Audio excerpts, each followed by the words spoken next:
સ્માર્ટફોને આપણા કામને પહેલા કરતાં ઘણું સરળ બનાવી દીધું છે, જો કે ક્યારેક તે આપણી ગોપનીયતા અને સુરક્ષા માટે ખતરો પણ બને છે. તમને એ જાણીને આશ્ચર્ય થશે કે તમારો સ્માર્ટફોન તમારી વ્યક્તિગત વાતચીત સાંભળે છે. તમે કદાચ જોયું હશે કે જ્યારે પણ તમે કોઈ પ્રોડક્ટ વિશે વાત કરો છો ત્યારે તમને તમારા સ્માર્ટફોન પર તેની જાહેરાત દેખાવા લાગે છે. આનાથી પ્રશ્ન ઊભો થાય કે શું તમારો સ્માર્ટફોન તમારી વાતચીત સાંભળે છે?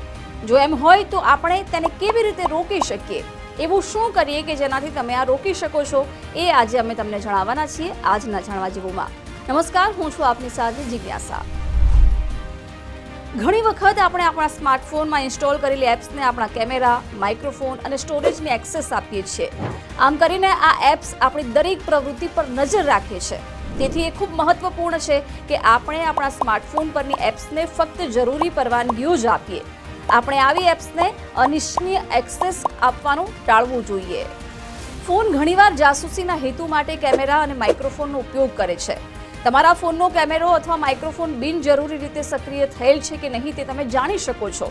જ્યારે પણ તમારા ફોનનો કેમેરો અથવા માઇક્રોફોન સક્રિય થાય છે ત્યારે સ્ક્રીન પર એક લીલી લાઇટ ઝબકતી હોય છે.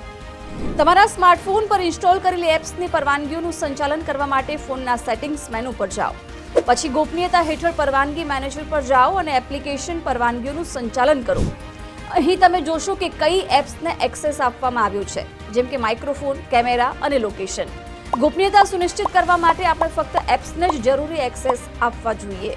જાહેર વાઈફાઈ અસુરક્ષિત છે, તેથી ડેટા ઉપયોગ માટે મફત વાઈફાઈ ટાળો. આ તમને ડેટા ચોરી અને હેકિંગનો ભોગ પણ બનાવી શકે છે. તમારા સ્માર્ટફોનમાં ફક્ત ગૂગલ પ્લે સ્ટોર અથવા એપલ એપ સ્ટોર પરથી જ એપ્સ ઇન્સ્ટોલ કરો. ઉપરાંત થર્ડ પાર્ટી એપ સ્ટોર્સમાંથી એપ્સ ઇન્સ્ટોલ કરવાનું ટાળો.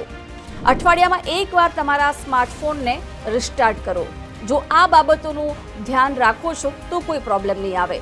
આવા જ નવા એક વિષય સાથે ફરીથી મળીશું. અત્યારે મને આપશો રજા. નમસ્કાર.